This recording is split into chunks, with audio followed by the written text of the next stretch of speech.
Welcome back to the channel. And as the title says, and no, by the way, it isn't clickbait, it really happened. Now, did they have the gun to my head? Okay, maybe not. I may have kind of exaggerated that bit, but here's what happened. And if you stick around, I'll tell you what being in a life-threatening situation really taught me about life and how to just reevaluate exactly what's going on. And at my age, 49, it's a game changer. It was about 10 years ago. By the way, it was just after I lost everything, and maybe I'll leave that for another story, but I was already pretty low, and one day, I was a professional MMA fighter at the time, by the way. Actually, it was more like 15 years ago. I had a gym, and I got a phone call one night from a not very nice person, and it was like, oh, yeah, this is so-and-so, we want 100 grand and blah, blah, blah, blah, blah, blah, blah. Now, I didn't have 5 farthings to rub together, so I don't know how they thought I was gonna get 100 grand. But it was either get 100 grand or we'll kidnap you and we'll torture you. So I was like, I mean, kind of weighing up the options. I kind of, had no choice because I didn't have 100 grand. But here's the thing. I've got these list of kind of 7 rules that I live by, and one of them's take ownership. And sometimes in life throws you a lesson or a situation, and it asks you, it's testing you. How am I gonna deal with it? How am I gonna show up? How am I gonna respond to this lesson? We get them all the time. And if you think about it, you look back in your life and the situations that arise, if you take the good route, the good mindset, the good kind of abundant kind of mindset and the good choice, your life usually works out for the better.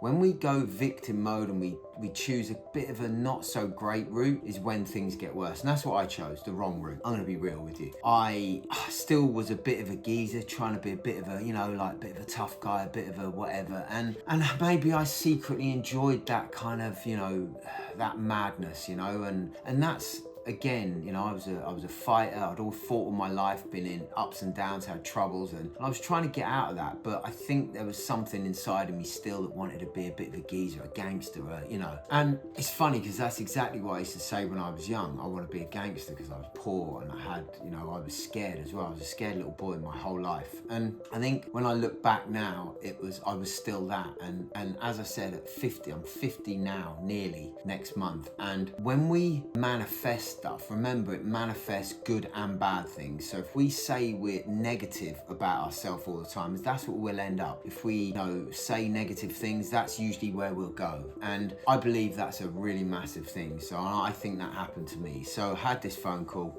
had this grief. I then had someone potentially help me deal with it. And in hindsight, again, wasn't the right move. Should have just gone to the old bill. But again, what does that mean? I didn't. So, could have gone to the police. Anyway, it kind of went away for a little while, came back, all this other stuff, grief. I mean, it was just, secret meetings, phone calls. It was horrible. It was so stressful. And just the grief of it, worrying about my family, worrying about what was going to happen. We moved away for a little while. It was just madness. I was doing my house up at the time. Randomly, my car suddenly caught fire one night that was just sitting there all day. But weirdly, the police or the fire service actually said that sometimes a car does just combust like that. Now, it just seems a bit weird. We got burgled at the same, you couldn't make it all up. So I was going through a lot of stuff, and it kind of went away for a while, and then it came back full on. They were like on it. They were on me, grief, all of this. And then one day, pulling up outside my house, 2 guys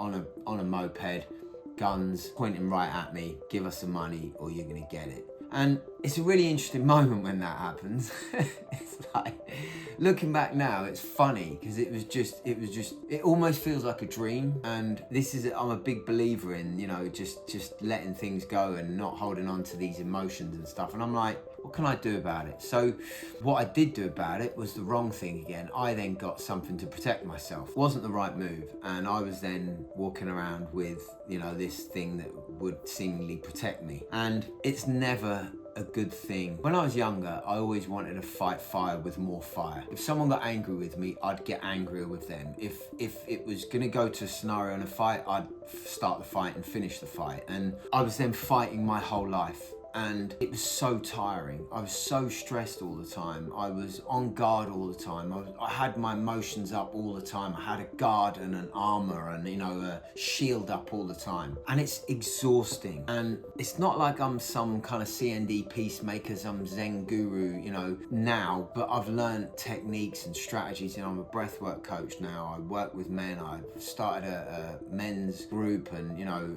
called Unguarded Warrior, letting go of the guard, and, you know, so all of these things have helped me. All the work I've done, inner work, you know, retreats and deep reading and deep trauma stuff and just letting go of stuff, and, you know, breathwork sessions and incredible, like, mad sessions of stuff, you know, and I've let go of that. But we carry on that fight. We carry on that fight into everything. We fight every day. We get up, we fight the battle, and it's exhausting. And it's that is scarcity mode, and you stay in scarcity mode and it will finish you. It doesn't matter how much money you've got. It doesn't matter how successful you deemed, or how many women you sleep with, how many cars you buy. And listen to me on this, please. It doesn't matter how many cars you've got. I was a womanizer, a drinker, drugs, you know, all of the stuff, right? And I thought the more women I could sleep with, the more it would validate me. And it just made me feel empty. It just made me feel shit. You know, the more money I got, made me feel empty. The more stuff I acquired, it was just stuff. And, you know, the more watches I got, I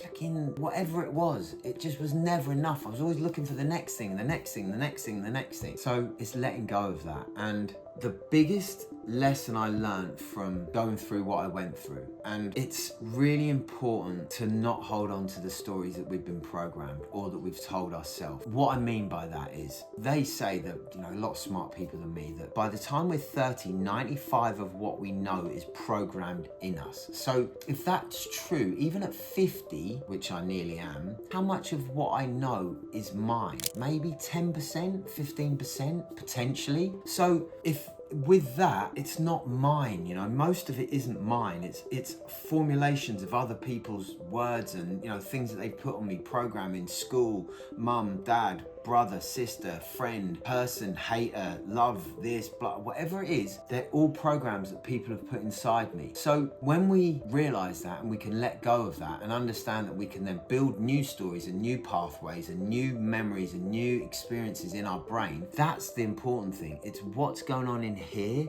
and in here, what creates what goes on outside. I know this sounds weird, so stick with me. It's what goes on in here creates the outer reality. If we're angry in here, we're seeing things outside. We find anger outside. I was exactly the same.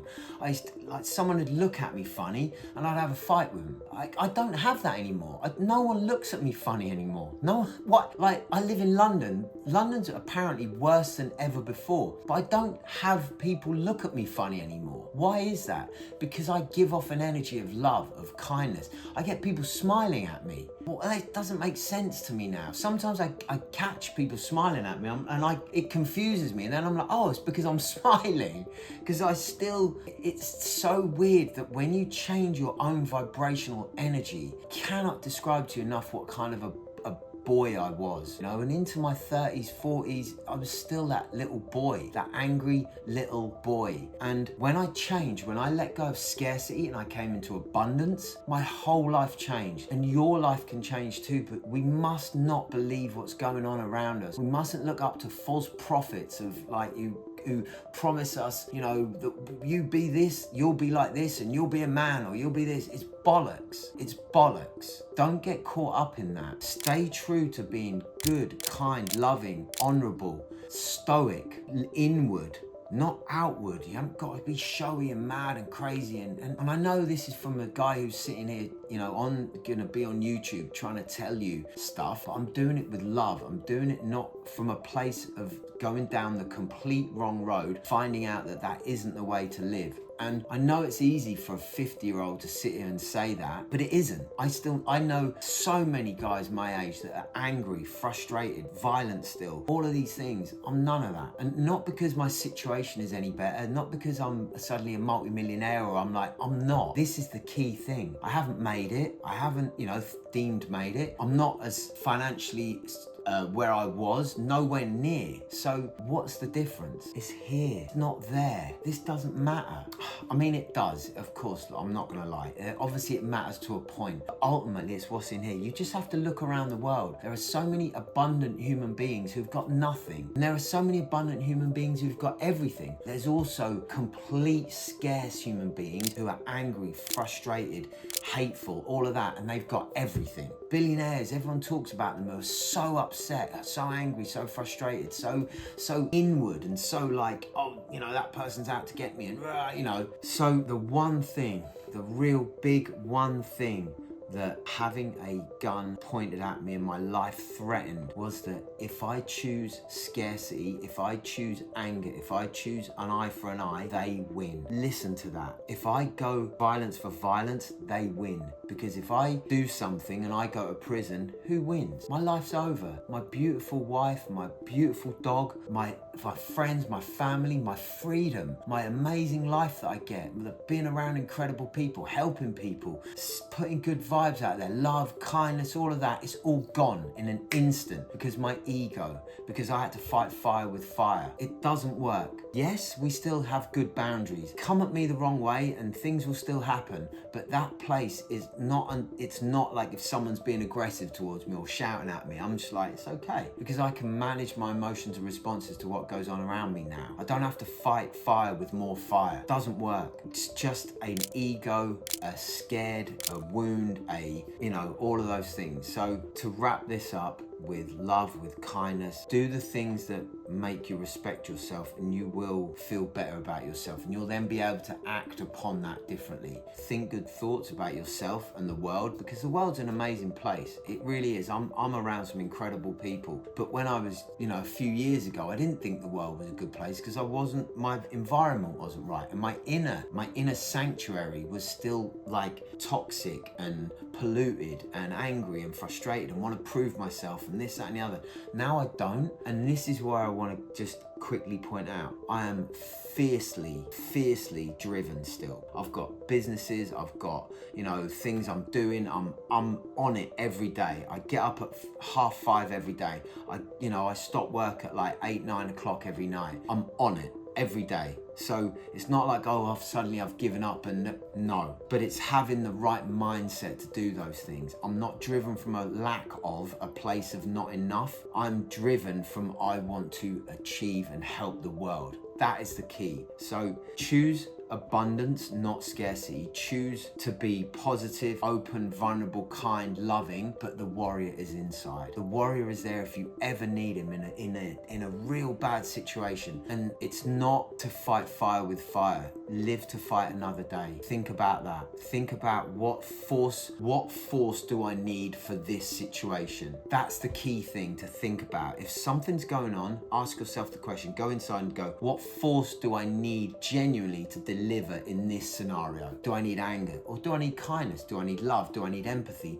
Remember, emotions, we can use them differently for different things. We don't have to just go default anger mode, okay? So the final advice is choose abundance, choose love, choose kindness, but choose it with good boundaries, okay? Always. So I hope you enjoyed this video. If you did, please like, subscribe, share it, and comment underneath. I really want to open up this discussion, particularly with younger guys. I want to talk to you. I want to really impact you in a positive way, because there's a lot of noise at the moment, and I get it, because that other side of things, you know, the violent, the money, the womanizing, it looks attractive, particularly when you're young. I wanted that as well. But if we can mix in a little bit of, you know, just understanding that person isn't happy, that we're looking up to genuinely, because I've been it, then we can see that that's actually not the way to live. And when you get to my age, when you can then manage that at your age and a bit younger, then we don't have so many issues when we're my age. And I work with guys who have gone through all of that and who are struggling. So stay amazing, stay abundant, and